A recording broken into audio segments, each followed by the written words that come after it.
ପିଲାମାନେ ଯେତେବେଳେ ଜନ୍ମ ହୁଅନ୍ତି ଆଉ ଜନ୍ମରୁ ଆସ୍ତେ ଆସ୍ତେ ଆସ୍ତେ ଆସ୍ତେ ବଡ଼ ହୁଅନ୍ତି ଆମେ ପିଲାମାନଙ୍କର ବହୁତ ସାରି ବିକାଶ ଦେଖିଥାଉ। କିଛି ପିଲା ଛୁଆ 3 ମାସର ହେଲା ବେଳକୁ ସେ ବାପା ମାଙ୍କର ମୁହଁକୁ ଦେଖି ହସେ, ବାପା ମାଙ୍କ ମୁହଁକୁ ଦେଖି ଖୁସି ହୁଏ। ନିଜର କେୟାର ଗିଭର ଯୋଉମାନେ ପର୍ସନାଲ କେୟାର ଗିଭର ଯେମିତି ମା ବାପା ଘର ଲୋକ ଏମାନଙ୍କୁ ଦେଖିଲେ ଖୁସି ହୁଏ। ଏମାନେ କୁଆଡେ ଯାଉଛନ୍ତି ତାଙ୍କୁ ଟ୍ରାକ୍ କରେ। ଆସ୍ତେ ଆସ୍ତେ ବଡ଼ ହବା ପରେ ପରେ ସିଏ ଅବଜେକ୍ଟ ମାନଙ୍କ ସହିତ ଇଣ୍ଟରାକ୍ସନ ଆରମ୍ଭ କରେ। ଡିଫରେଣ୍ଟ ଖେଳନାକୁ ଦେଖି ଆଗ୍ରହ ପ୍ରକାଶ କରେ, ଡିଫରେଣ୍ଟ ଖେଳନା ସହିତ ଖେଳିବାକୁ ଭଲ ପାଏ। ତାପରେ ଆସ୍ତେ ଆସ୍ତେ ଆସ୍ତେ ଆସ୍ତେ ତାର ଆମ ସହିତ କମ୍ୟୁନିକେସନ ଷ୍ଟାର୍ଟ ହୁଏ। ସିଏ ଆମ ସହିତ ଖେଳିବା ଆରମ୍ଭ କରେ। ଆସ୍ତେ ଆସ୍ତେ ଆସ୍ତେ ଆସ୍ତେ କିଛି କିଛି କଥା କହିବା ଆରମ୍ଭ କରେ। ଏଇ ସବୁ ବିକାଶ ଆମେ ପ୍ରଥମ ବର୍ଷକ ଭିତରେ ପ୍ରଥମ ଜନ୍ମଦିନ ଭିତରେ ଛୁଆ ଭିତରେ ଦେଖିଥାଉ।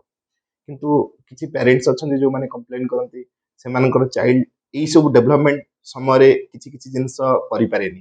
ଯେମିତି କିଛି ଚାଇଲ୍ଡ ପ୍ୟାରେଣ୍ଟଙ୍କର ମୁହଁକୁ ଦେଖନ୍ତିନି, କିଛି ଚାଇଲ୍ଡ ଡାକିଲେ 9 ମାସ ପର୍ଯ୍ୟନ୍ତ ହେଲାଣି ଚାଇଲ୍ଡ କିନ୍ତୁ ତା ନାଁକୁ ସେ ଜାଣିପାରୁନି, ନାଁକୁ ଡାକିଲେ ସେ ଶୁଣିପାରେନି, ତାର କୌଣସି ଖେଳନା ପ୍ରତି ଆଗ୍ରହ ନଥାଏ। ଆଉ ଯଦି ବି କୌଣସି ଖେଳନା ପ୍ରତି ଆଗ୍ରହ ଥାଏ ସେଇ ଖେଳନା ପ୍ରତି ସେ ଏମିତି ଆଗ୍ରହ ରଖିଥାଏ ଯେମିତି ସେ ଖେଳନାଟାକୁ ଗୋଟେ ପ୍ରକାର ହିଁ ସେ ଖେଳୁଥାଏ ପ୍ରାୟ। ଆଉ ଏସବୁ ଜିନିଷ ବହୁତ ସାରି ପ୍ୟାରେଣ୍ଟସ୍ ଆଜିକାଲିର ପ୍ୟାରେଣ୍ଟସ୍ କମ୍ପ୍ଲେନ କରନ୍ତି କି ଯେ ସାର୍ ଆମ ଚାଇଲ୍ଡ ଯେମିତି ଗୋଟେ ନର୍ମାଲ ଚାଇଲ୍ଡ ଡେଭଲପ ହଉଛି, ଯେମିତି ବିକାଶ କରୁଛି ସେମିତି ଆମ ଚାଇଲ୍ଡ ବିକାଶ କରିପାରୁନି। ତ ସେମାନେ ବ୍ୟସ୍ତ ହେଇ ପଡନ୍ତି, ସେମାନେ ବିଭିନ୍ନ ଜାଗାରୁ ଖୋଜିବା ଆରମ୍ଭ କରନ୍ତି ଏ ଜିନିଷ କ'ଣ। ତ ଆଜିର ଡିସ୍କସନରେ ଆମେ ସେଇ ପାର୍ଟକୁ ଡିସ୍କସନରେ ରଖିଛେ ଯେ ଅଟିଜିମ୍ ସ୍ପେକ୍ଟ୍ରମ୍ ଡିସଅର୍ଡର। ତ ଏଇ ଅଟିଜିମ୍ ସ୍ପେକ୍ଟ୍ରମ୍ ଡିସଅର୍ଡର କ'ଣ, ଏକୁ କିପରି ଭାବରେ ଅଭିଭାବକ ମାନେ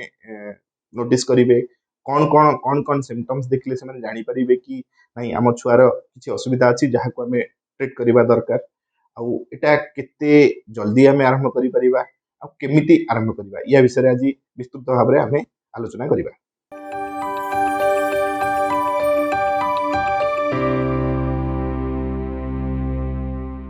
ମୁଁ Anil Kumar Kabisatpathy, pediatric occupational therapist, Arati Developmental Center। ମୁଁ ବେସିକାଲି ଛୋଟ ଛୁଆ ମାନଙ୍କୁ ଯୋଉମାନଙ୍କର ଡେଭଲପମେଣ୍ଟାଲ ଡିସାବିଲିଟିଜ ଥାଏ, ଡେଭଲପମେଣ୍ଟାଲ ଡିଫିକଲ୍ଟିଜ ଥାଏ ସେମାନଙ୍କ ଉପରେ କାମ କରେ। ତ ବେସିକାଲି ମୁଁ autism spectrum disorder, attention deficit hyper active disorder, cerebral palsy, down syndrome ଏସବୁ ପିଲାମାନଙ୍କ ଉପରେ କାମ କରେ। ତ ଅଟିଜିମ୍ ସ୍ପେକ୍ଟ୍ରମ୍ ଡିସଅର୍ଡର କୁ ଜେନେରାଲି ଗୋଟେ ନ୍ୟୁରୋ ଡେଭଲପମେଣ୍ଟାଲ ଡିସଅର୍ଡର ବୋଲି ଆଜିକାଲି କୁହାଯାଉଛି। ନ୍ୟୁରୋ ଡେଭଲପମେଣ୍ଟାଲ ଡିସଅର୍ଡର ଯଦି ଆମେ ବୁଝିବାକୁ ଯିବା ତ ନ୍ୟୁରୋ ଡେଭଲପମେଣ୍ଟାଲ ଡିସଅର୍ଡର ହଉଛି ଯେତେବେଳେ ଛୁଆର ବିକାଶ ଯୋଉ ବୟସରେ ହୁଏ ସେଇ ବୟସ ଭିତରେ ଆମର ନ୍ୟୁରାଲ ଷ୍ଟ୍ରକ୍ଚର ମାନେ ଡେଭଲପ ହୁଅନ୍ତି, ନ୍ୟୁରାଲ ଷ୍ଟ୍ରକ୍ଚର ମାନେ ତିଆରି ହୁଅନ୍ତି, ଡେଭଲପ ହୁଅନ୍ତି। ତ ଏଇ ଡେଭଲପମେଣ୍ଟରେ ଯଦି କୌଣସି ଅସୁବିଧା ହଉଛି ଆଣ୍ଡ ସେଟା ଚାଇଲ୍ଡର ଫଙ୍କସନକୁ ଚାଇଲ୍ଡର ପ୍ଲେକୁ ଆଫେକ୍ଟ କରୁଛି ତାହେଲେ ଆମେ ତାକୁ ନ୍ୟୁରୋ ଡେଭଲପମେଣ୍ଟାଲ ଡିସଅର୍ଡର କହିବା। ନ୍ୟୁରୋ ଡେଭଲପମେଣ୍ଟାଲ ଡିସଅର୍ଡର୍ସରେ ଗୁଡ଼ାଏ ଗ୍ରୁପ ଅଫ୍ ଡିସଅର୍ଡର୍ସ ଅଛନ୍ତି, ତା ଭିତରୁ ଅଟିଜିମ୍ ସ୍ପେକ୍ଟ୍ରମ୍ ଡିସଅର୍ଡର ଗୋଟିଏ ଡିସଅର୍ଡର। ତ ଏଇ ଅଟିଜିମ୍ ସ୍ପେକ୍ଟ୍ରମ୍ ଡିସଅର୍ଡର ବର୍ତ୍ତମାନ ହାରାହାରି ଭାରତ ବର୍ଷରେ ପ୍ରତି 100ଟି ଲାଇଫ ବାର୍ଥରେ ଗୋଟିଏ ପିଲାଠି ଅଟିଜିମ୍ ସ୍ପେକ୍ଟ୍ରମ୍ ଡିସଅର୍ଡର ଅଛି ବୋଲି ବର୍ତ୍ତମାନର ସୂଚନା ଆମକୁ ମିଳିଛି। ତ ଏଇ ଅଟିଜିମ୍ ସ୍ପେକ୍ଟ୍ରମ୍ ଡିସଅର୍ଡର ପିଲାକୁ କେତେ ବୟସରେ ହୁଏ, କେତେ ବୟସରେ ଗୋଟେ ପ୍ୟାରେଣ୍ଟ ନୋଟିସ୍ କରେ କି ନାଇଁ ନୋଟିସ୍ କରିପାରିବ କି ମୋ ପିଲା ପାଖରେ ମେ ବି ଅଟିଜିମ୍ ସ୍ପେକ୍ଟ୍ରମ୍ ଡିସଅର୍ଡର ଅଛି। ଯଦି ତାର ଆମେ ଅନସେଟ୍ ବିଷୟରେ କଥା ହେବା, ବେସିକାଲି ଦୁଇ ପ୍ରକାର ଅନସେଟ୍ ଅଟିଜିମ୍ ସ୍ପେକ୍ଟ୍ରମ୍ ଡିସଅର୍ଡର ହୁଏ। ଗୋଟେ ଆମେ କୁହେ ଆର୍ଲି ଅନସେଟ୍ ଆଉ ଗୋଟେ ଲେଟ୍ ଅନସେଟ୍। ଆର୍ଲି ଅନସେଟ୍ ହଉଛି ପିଲାର ପ୍ରଥମ ଜନ୍ମଦିନ 12 ମାସ ଭିତରେ ପ୍ୟାରେଣ୍ଟ ମାନେ ନୋଟିସ୍ କରନ୍ତି ଯେ ପିଲାଟି ଯେମିତି ବିକାଶ କରିବା କଥା ସେମିତି ବିକାଶ କରିପାରୁନି, ତା ବିକାଶରେ କିଛି ଅନଗ୍ରସରତା ଦେଖାଯାଉଛି। ହେଇପାରେ ସିଏ ସୋସିଆଲି ଆମ ସହିତ ଇଣ୍ଟରାକ୍ଟ କରିପାରୁନି, କିମ୍ବା ସିଏ ଆମ ସହିତ କମ୍ୟୁନିକେଟ୍ କରିପାରୁନି, ଆମ ସହିତ ତାର ଭାବର ଆଦାନ ପ୍ରଦାନ କରିପାରୁନି, କିମ୍ବା ତା ଖେଳଟା ସେଇଭଳିଆ ନୁହଁ ଯୋଉ ଭଳିଆ ହବା କଥା ତା ବୟସର। ତ ଏଇସବୁ ଜିନିଷ ନୋଟିସ୍ ପିଲାମାନଙ୍କର ପ୍ରଥମ ଜନ୍ମଦିନ ଭିତରେ ବାପା ମା ମାନେ କିଛି ସମୟରେ ନୋଟିସ୍ କରନ୍ତି। ଆଉ କିଛି କିଛି କେସ୍ରେ ଅଛି ଯୋଉ କିଛି ପିଲା କ'ଣ କରନ୍ତି 2 ବର୍ଷରୁ 2.5 ବର୍ଷ ପର୍ଯ୍ୟନ୍ତ ଯାହା ଯାହା ବିକାଶ କରିବା କଥା, ଯାହା ଯାହା ଡେଭଲପମେଣ୍ଟାଲ ଷ୍ଟେଜେସ୍ ମାଇଲଷ୍ଟୋନ୍ସ ଅଛି ସେ ମାଇଲଷ୍ଟୋନ୍ ଗୁଡ଼ିକ ପିଲାଟି ଆଚିଭ୍ କରିଥାଏ। ଆଣ୍ଡ ହଠାତ୍ 2 ବର୍ଷ 5 ମାସ 2 ବର୍ଷ 6 ମାସ ଭିତରେ ହଠାତ୍ କୌଣସି ଦେହ ଖରାପ ହବା କିମ୍ବା କୌଣସି ଗୋଟେ ଏମିତି ଅକେଜନ ପରେ ତାର ଆସ୍ତେ ଆସ୍ତେ ଆସ୍ତେ ଆସ୍ତେ ତାର ଏଇ ଯୋଉ ଡେଭଲପମେଣ୍ଟରେ ବିକାଶରେ ସ୍ଥିରତା ଆସିଯାଏ। ଆଣ୍ଡ ଏମିତି ବି ହେଇପାରେ ଯୋଉ ସ୍କିଲ୍ ସିଏ ଶିଖିଥିଲା ସେଇ ସ୍କିଲ୍ ଗୁଡ଼ିକ ପିଲାଟି ଭୁଲି ଯାଇପାରେ। ଆସ୍ତେ ଆସ୍ତେ ପିଲାଟି ଏକୁଟିଆ ରହିବା ଆରମ୍ଭ କରେ, ଆସ୍ତେ ଆସ୍ତେ ପିଲାଟି ଏକୁଟିଆ ଖେଳିବାକୁ ଆରମ୍ଭ କରେ, ପିଲାଟି ଅନ୍ୟମାନଙ୍କୁ ଆଉ ଚାହେଁନି, କାହାର ମୁହଁକୁ ଚାହେଁନି, ଅନ୍ୟମାନଙ୍କର କମାଣ୍ଡକୁ ଫଲୋ କରେନି, अन्य मानकर कथा शुणी बुझी पारे ना ये सब जिनस 2 ରୁ 2.5 भितर भी देखा जाई पारे तेणु जदि आमे ग्रॉसली आमे कहिबा तेणु दुई प्रकार ऑनसेट गोटे होची अर्ली ऑनसेट गोटे होची लेट ऑनसेट अर्ली ऑनसेट रे आमे पिलार ई सब व्यवहारिक अव्यवस्था आमे पिलार प्रथम जन्मदिन बा 12 मास भितर आमे चाइल्ड रो नोटिस करि पारे एंड जो लेट ऑनसेट अछि लेट ऑनसेट रे आमे 2 ରୁ 2 वर्ष 6 मास भितर आमे नोटिस करिबा जे पिलार ई सब विकास गुडी को हेउतला एंड विकास गुडी को स्थिर होई गेला एंड आस्ते आस्ते से विकास जहाँ से शिखिथिला से गुडा भी भूलिबा आरंभ कलानी एंड आस्ते आस्ते सी तार निज दुनिया भितर को रही जाउची तो आमे कौन साइन देखिबा जो अर्ली ऑनसेट रे आमे कौन साइन देखिले आमे जानि परिबा कि नाही पिलाटी रो कोनोसी प्रॉब्लम रहउची कि आमे कोनोसी अभिज्ञ डाक्टर होंतु किंबा अभिज्ञ चिकित्सक होंतु से मानको तांकर परामर्श नबा प्रथमतः ऑटिज्म स्पेक्ट्रम डिसऑर्डर जदि आमे डिस्कशन करिबा तार तीनोटी एरिया रे असुविधा होइता प्रथम एरिया होची सोशलाइजेशन बा सी तार पारिपार्श्विक जो माने अछंती से मानको सहित मिसी पारु नथिबो प्रथम प्रॉब्लम द्वितीय प्रॉब्लम होची तार वर्बल आ नॉन वर्बल कम्युनिकेशन अफेक्टेड हेतिबो माने सी कहिबा आ व्यवहारिक भाव में कहिबा ई दुईटाक तार असुविधा हेतिबो ताकू अन्य मानक सहित कम्युनिकेट करिवारे असुविधा होतबो ई होची द्वितीय तृतीय होची तार गोटे stereotype repetitive pattern of behaviour interest आ एक्टिविटी थी सी एका भलिया खेलिबा को भलो पाउथबो बारंबार खेलिबा को भलो पाउथबो सेही जिंस को एंड सेटा रिपीटेटिवली खेलिबा को भलो पाउथबो तार गोटे सेति पय इंटरेस्ट थिबो तार गोटे एक्टिविटी थिबो आ तार बिहेवियर भी सेमति हिथिबो ई तीनोटी सेक्टर रे हम बेसिकली ई तीनोटी एरिया रे हम वर्तमान प्रॉब्लम देखु जते बेले ऑटिज्म स्पेक्ट्रम थाए तेणु गोटे पिला जदि 12 मास भितर गोटे पिला को हम देखुचे जदि हम 3 मास भितर देखुचे से पिलाटी हम मुह को चाहुनी तार केयर गिवर रो मुह को चाहुनी ता केयर गिवर रो मूवमेंट को ट्रैक करूनी ता केयर गिवर को देखिले खुशी होनी बा ता मां किबा बापा को देखिले खुशी होनी ताहले हमें निश्चित भाव में जानिबा जे पिलार किछि असुविधा ही थाई पारे जदि 9 मास भितर पिलाटर विकास रो 9 मास भितर आम देखुचे से तार नेम को रेस्पॉन्ड करबा आरंभ करूनी नेम रो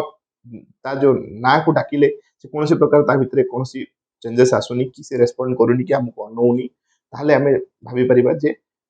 चाइल्ड रो रिस्क फैक्टर अछि चाइल्ड मे बी किछि असुविधा थाई पारे तृतीय तो होची चाइल्ड सहित आम जो जिते बड़े छोट छुआ 12 मास छुआ थाए सहित आम खेलु था विभिन्न प्रकार खेल खेलता जमी लुचकाली खेलता जमी ता हाथ को टिकिल कर विभिन्न प्रकार टच मध्यम खेली था तो से खेल प्रति से पिलाटी बिल्कुल बिल्कुल अटेंशन दे पारुनी ताहले हमें भी ये भी गोटे सिम्पटम्स हो पारे ये गोटे रेड फ्लैग साइन हो पारे कि चाइल्ड रो ऑटिज्म थाई पारे बोली चतुर्थ होची आमे जते बेले ता सहित कम्युनिकेशन कथावार्ता होचे कम्युनिकेट करूचे तो सी ता तरफ रो भी किछि सिग्नल्स दउथबो कम्युनिकेट करथबो जे सी कम्युनिकेट करि पारनी ताले आमे जानिबा जे सी पिलार किछि रेड एटा गोटे रेड फ्लैग साइन हिसाब रे भी आमे नै परिबा पंचम तो आसुची 18 मास भितर जदि पिलाटी को आमे जदि कोनोसी चिडौचे हट करूचे से जदि जानि पारुनी ताले सी भी गोटे रेड फ्लैग साइन ही पारे पिलाटी 36 मास पर्यंत जदि पिलाटी को आमे देखुचे पिलाटी अन्य पिला मानकु देखि खुशी होउनी अन्य पिला मानक सहित मिसिबा को चाहुनी ताहले हमें जानि परिबा जे ये भी गोटे रेड फ्लैग साइन ही पारे ये गला तार कम्युनिकेशन आ सोशलाइजेशन नो पार्ट थर्ड पार्ट आसुची तार प्ले सी जदि एका भलिया खेलिबा को चाहुची रिपीटेटिवली खेलिबा को चाहुची सेम जिंस को बारंबार बारंबार खेलिबा को चाहुची ताहले सी भी गोटे ही पारे जदि कोनोसी इनएनिमेट ऑब्जेक्ट ता सहित बेसी समय से निजो काटिबा को चाहुची गोटे सूता हो गोटे काठी हो गोटे तार हो या सहित से बहुत समय एंगेज होबा को चाहुची ताले ये भी गोटे साइन हे पारे कि हमें सस्पेक्ट करि परिबा कि चाइल्ड रो कोनसी प्रॉब्लम अछि जदि कोनसी जगह चेंज हेले ताको व्यस्त लागु थाई पारे कोनसी जिंस रूटीन अनुसार से फॉलो करू थाई पारे तो एगुडी को हमें रेड फ्लैग साइंस बोली चाइल्ड रो कहि परिबा एगुडी को जदि हमें देखु जे चाइल्ड भितरे ताले हमें अभिज्ञ चिकित्सक जो माने ई एरिया रे अछंती से मानक सहित तांकर परामर्श नबा उचित अच्छा ऑटिज्म रो रिस्क फैक्टर कौन रिस्क फैक्टर थिले पिला ऑटिज्म होबार चांस थाए आमे बहुत पेरेंट को सहित देखा हो एंड पेरेंट माने कंप्लेन करंती सर काहे पिला मो पिलार काहे एमती हला तो तापर हम जदि ब्रीफली डिस्कशन करिबा एथि गुडाई मिथ थाए पेरेंट माने सेटा को भाबंती कि इया पई होउची बहुत पेरेंट मानकर कंप्लेन जे ए मार कोनोसी प्रॉब्लम जोगु हि थाई पारे एंड सेति पई पारिवारिक विशृंखला भी देखा जाए किंतु आज पर्यंत कोनोसी एमती रिसर्च बाहरनी जहा द्वारा आम जापर कि रिजन ऑटिज्म होची। तेणु एमती भी कौन रिसर्च बाहरनी जे आम क्या दोषी बापा माँ भर क्या दोषी कर केयरलेसनेस जो चाइल्ड ऑटिज्म है बोली गला प्रथम। सेकेंड जिनस आम भर आउ गोटे मिथ अच्छी जे विभिन्न प्रकार जो आजिकल वैक्सीनेशन बाहर से वैक्सीनेशन इफेक्ट रू मे बी ऑटिज्म होची। किंतु आजिकल जो एडवांस रिसर्च होची तो एडवांस रिसर्च कौन सी एडवांस रिसर्च एपर्यंत सजेस्ट करूनी जे ऑटिज्म वैक्सीनेशन द्वारा होची बोली। थर्ड जिनस आसूची जे वर्तमान आम मानकर बहुल इंटरनेट आ मोबाइल यूज तो आम कहीपर मोबाइल यूज द्वारा ही ऑटिज्म होची। किंतु जहाँ आम क्लिनिकाली देखुचे ये मोबाइल यूज टा ऑटिज्म रो जो सिम्पटम्स को एग्रावेट करि पारे किंतु ये तार रीजन नुह। फोर्थ जिनस आसूची इलेक्ट्रोमैग्नेटिक वेव ता ऊपर भी बहुत सारी रिसर्च चली बट एपर्यंत कौन सठिक भाव में बाहरी जे कौन पाई ऑटिज्म होची। तेणु तार तार बहुत दिगरे रिसर्च चली बर्तमान खाद्य खाद्य को लेकिन भी रिसर्च चली खाद्य सहित यार कौन रिलेशन अच्छी कि बट ये सब जिनस वर्तमान सुधा रिसर्च चली कौन जिनस कनफर्म नु कि ये ऑटिज्म होची बोली। तो सिम्पटम्स जदि आम कथा कौन कौन ऑटिज्म सिम्पटम्स जमी कहली मुख्यतः तीनोटी एरिया। प्रथम एरिया हूँ सोशलाइजेशन, सेकेंड एरिया हूँ कम्युनिकेशन जो भर्बाल और नॉन भर्बाल कम्युनिकेशन आसुची। थर्ड हूँ stereotype play interest behaviour and activity stereotype and repetitive pattern of play behaviour and activity. तो ये तीनोटी हूँ मुख्य सिम्पटम्स जो सिम्पटम्स को आम डायग्नोसिस करवा जे चाइल्ड ऑटिज्म अच्छी।